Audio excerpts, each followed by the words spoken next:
tous et à toutes et soyez les bienvenus sur la chaîne de l'immigrant. Je suis Éric Haïté, je suis consultant pour immigrants et conseiller en finances personnelles. Nous allons parler aujourd'hui d'un sujet qui est d'actualité vu qu'il y a beaucoup de décisions qui ont été prises concernant la fiscalité des individus aux États-Unis par l'administration de Biden. Alors nous allons commencer dans un instant.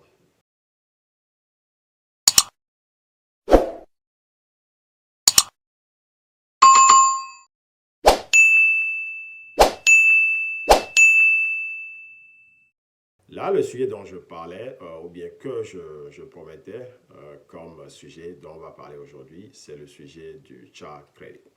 Alors, qu'est-ce que c'est le child credit? Alors, beaucoup d'administrations avant celle de Biden ont toujours donné ce crédit, bien que c'était en fait quelque chose qui était d'abord de 1 000 $ et puis c'était monté à 2 000 et maintenant nous parlons de 3 600 pour les enfants qui ont moins de 6 ans et de 3 000 pour les enfants qui ont plus de 6 ans. Alors, il faudrait bien comprendre comment ce crédit se donnait. Je vais d'abord parler de comment se calculait le child credit ou de ce qui était la partie payable du child credit. Alors, quand je parlais tout à l'heure de 2 000 par enfant, ce qui se faisait avant, je ne voulais pas dire qu'il fallait simplement prendre 2 000 et multiplier par le nombre d'enfants et penser que c'est ce que quelqu'un va recevoir. Alors, comment les choses se faisaient? Ce qu'on faisait dans le temps, ou bien comment les calculs se faisaient, on considère ce qu'on appelle une partie payable, qui était de 1 400. Alors, au maximum, c'est ce qu'une personne va recevoir par enfant. Ça, c'est la partie payable, c'est-à-dire 1 400 par enfant. Alors, je prends le cas de quelqu'un qui a, par exemple, 3 enfants. Alors, si on se met sur la base du child credit, c'est 2 000 par enfant fois 3, ça fait 6 000. Mais dans ces 6 000, ce qui est payable, c'est en fait 1 400 fois 3, ce qui allait faire 4 200. Comment les choses se faisaient concrètement? Alors, on considère ce que quelqu'un doit payer sans ses enfants. Supposons par exemple que quelqu'un à lui seul. Bien sûr, cette personne va déclarer des enfants, mais s'il n'y avait pas les enfants, cette personne allait devoir, par exemple, 2 000 $. Et si la personne en question a 3 enfants, on fait simplement 2 000 fois 3, ça fait 6 000. Mais comme cette personne va devoir 2 000, on fait 6 000 moins les 2 000 et on remettait à cette personne 4 000 $. Le maximum que cette personne allait toucher du côté de child credit était dans tous les cas de 4 200. Mais comme dans notre exemple, c'est quelqu'un ou bien quelqu'une qui allait devoir 2 000, ce maximum n'est même pas atteint. Voilà comment il faut comprendre les choses. Alors, je prends un autre exemple. Supposons que quelqu'un a aussi 3 enfants, donc on fait le calcul de 6 000 fois, pas 6 000 fois 3, 2 000 fois 3, ce qui fait 6 000. Et que dans ce cas, au lieu de 2 000, ce dernier doit seulement 500. Alors, quelqu'un allait penser qu'on allait prendre 2 000 fois 3, ça va faire 6 000, moins 500, et qu'on allait remettre donc au niveau du child credit 5 500 à la personne concernée. Mais ce n'est pas comme ça. Alors, on prend 6 000 moins 500, ce qui donne 5 500 comme partie restante. Mais comment les calculs se faisaient, il y a un maximum, comme je disais, qui serait payé. Le maximum est de 1 400 par enfant. Dans ce cas, on va prendre simplement 1 400 fois 3, ce qui fait 4 200, qui est la partie payable et qui, dans ce cas, est inférieure à ce que quelqu'un peut penser comme montant qui devait être payé en faisant simplement donc 2 000 fois 3 moins 500. Donc, on n'allait pas payer 5 500. La partie payable, donc, c'est de 1 400 par personne. Donc, on ferait 1 400 fois 3. Donc, c'est en fait, on prenait le minimum entre deux montants, c'est-à-dire le nombre d'enfants fois 2 000 moins ce qui devait être payé par la personne seule. On compare cela à 1 400 fois le nombre d'enfants. Et on prenait donc le montant qui était le plus bas de ces deux-là. Voilà comment les choses se passaient. Alors, je veux maintenant parler de ce qui est différent avec les années précédentes ou bien avec ce qui se faisait avant. Évidemment, le child credit a été augmenté. Donc maintenant, au lieu de donner 2000 par enfant, comme on le faisait avant avec une partie payable de 1400 par enfant, pour tous les enfants qui ont moins de 17 ans, ce groupe a été scindé en deux. C'est-à-dire, on donne 3600 pour les enfants qui ont moins de 6 ans et 3000 pour les enfants qui ont plus de 6 ans, c'est-à-dire de 6 ans et à partir de 6 ans, mais en bas de 17 ans.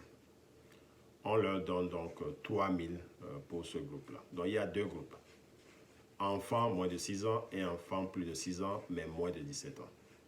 3600 pour les moins de 6 ans et 3000 pour les plus de 6 ans, 6 ans et plus, mais moins de 17 ans. Alors, comment est-ce que cela se fait? Au lieu d'attendre de faire les tasses en une année pour l'année précédente, alors ils veulent donner cet argent, mettre ça à la disposition des parents au cours de l'année. Ce qui veut dire que si vous avez un enfant qui a moins de 6 ans, cet enfant va recevoir, pas l'enfant même, mais les parents vont percevoir $300, c'est-à-dire 3600 divisé par 12, $300 par mois. Et pour un enfant qui a à partir de 6 ans, mais moins de 17 ans, vous allez recevoir, les parents vont recevoir donc 250, c'est-à-dire 3000 divisé par 12. Alors, ce crédit est mis à la disposition de ceux qui ont des enfants ou bien des parents au cours de l'année. Évidemment, nous parlons de 2021. Alors, nous avons déjà passé une partie de cette année.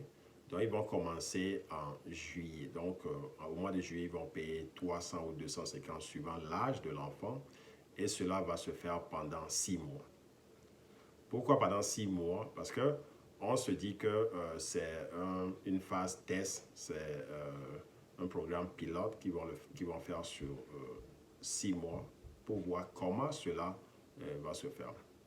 Alors même s'ils continuent en janvier, je crois qu'ils vont continuer en janvier, c'est-à-dire donner 300 ou bien 250 par enfant, même au-delà de cette année, allant dans l'année prochaine. Alors, pour l'année 2021, tout serait bouclé donc en décembre. On va prendre cet argent pour 6 mois. Et les 6 mois restants, on va déclarer ça sur les taxes. Ce qui va arriver, c'est qu'il y aura quand même une surprise pour des gens qui ne suivent pas cette vidéo, ou bien des gens qui ne comprennent pas. Des gens qui recevaient beaucoup de refunds avant à cause des enfants peuvent se retrouver avec moins. Et je ne serais pas surpris. Certains auront peut-être la même chose, le même montant, parce que d'abord le crédit a augmenté et aussi parce que peut-être ces gens sont des gens qui se font prélever beaucoup de l'argent au cours de l'année dans tous les cas. Donc, le crédit qu'ils sont en train de donner maintenant, ce crédit serait donc déduit, je dis bien déduit de ce qui sera donné, ce qui serait donné en totalité. Alors, si quelqu'un, je donne l'exemple de quelqu'un qui a 2 enfants. Alors évidemment, 2 enfants de moins de 6 ans, cela allait faire donc 7200 par an. Alors si cette personne prend 300 par enfant au cours de l'année, de juillet jusqu'à décembre, cette personne aurait déjà utilisé la moitié de ce crédit payable qu'elle devait toucher donc pour le compte de 2021, pour les tasks qui seront faites en 2022 pour le compte de 2021. Alors, donc, il y a déjà la moitié de ce crédit qui serait déjà encaissé par la personne en question. Donc, il ne faut pas croire que, faut pas que quelqu'un puisse croire qu'il y a d'abord 300 par enfant donnés gratuitement et qu'on peut toujours utiliser ce crédit-là lorsqu'on serait en train de faire les taxes pour l'année 2021, les tasks qui seront donc faites en 2022 pour le compte de 2021. Ça veut dire que quelqu'un aurait touché déjà la moitié de ce qui lui serait disponible pour le compte de 2021. Bien sûr, le crédit a augmenté et tout est payable, mais attention, les 300 que les gens reçoivent maintenant, c'est comme une avance sur cela. Je dis bien, ceci c'est comme une avance. Ce n'est pas comme c'est une avance sur ce crédit-là. Disons les choses correctement. Quelqu'un ne va pas toucher 300 par enfant et puis aller faire le claim pour le child credit encore en totalité. la moitié serait donnée au cours de cette année 2021. Au lieu d'attendre, on donne ça directement. Alors, si vous comprenez cela, passez l'information juste aux gens. Dites-leur que ce qu'ils seraient en train de toucher, c'est quelque chose qui est une avance sur le crédit pour enfants ou bien le child credit. Ce n'est pas en plus de ce qui va se faire après. C'est déjà une avance et de juillet jusqu'au mois de décembre, on allait toucher la moitié de ce total-là si quelqu'un opte pour faire ça. D'après mes recherches, il y a une option pour dire je ne veux pas prendre ça maintenant ou bien je veux prendre cela maintenant. Je pense que par défaut, les gens seront payés directement ce montant-là, à moins que quelqu'un dise je ne veux pas le prendre maintenant. Voilà brièvement de quoi il s'agit. Si vous avez des questions, n'hésitez pas. Je veux bien répondre aux questions plutôt que d'avoir expliqué aux gens qu'ils ne vont pas recevoir beaucoup d'argent parce qu'ils auraient déjà encaissé cet argent au cours de l'année. Attention là, je ne veux pas avoir des surprises, expliquer cette situation aux gens quand c'est un peu trop tard. Le but de ce programme pilote, de donner l'argent suivant la situation de Biden, c'est pour réduire un peu ce qu'ils appellent la pauvreté des enfants ou bien la pauvreté infantile ou essayer d'aider un peu les enfants au cours de l'année plutôt que d'attendre que la période des taxes vienne pour pouvoir remettre beaucoup d'argent entre les mains des parents. C'est ça un peu le but. Donc voilà ce que je voudrais partager avec vous. Essayez de mettre ces vidéos à la portée de beaucoup de gens pour qu'ils puissent comprendre, pour qu'ils puissent écouter cette information, pour qu'il n'y ait pas de surprises. Alors bien sûr, le child credit a vraiment été augmenté. C'est vrai qu'il y a une partie qu'on va payer par mois, mais cela est une avance sur le crédit total qui serait disponible aux parents des enfants ou bien des gens qui ont des enfants à charge. Bien sûr, il faut aussi dire, quand je parle d'enfants, je parle des gens qui ont moins de 17 ans et nous parlons d'un groupe qui a été scindé en deux. Moins de 6 ans et 6 ans et plus jusqu'à en bas de 17 ans. Dès qu'un enfant atteint 17 ans, cet enfant n'est plus qualifié comme enfant qui va recevoir un crédit sur les taxes.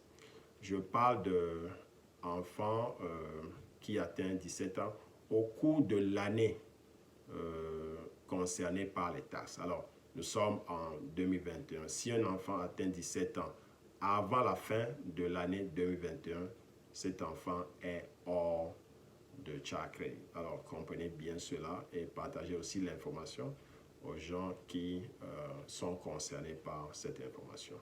Donc, merci beaucoup. Si vous n'êtes pas encore abonné à cette vidéo, faites cela. Et aussi, demandez à vos amis de faire la même chose pour qu'ils puissent avoir accès aux informations que je partage ici. Merci beaucoup et à bientôt. Que Dieu nous garde. Bye bye.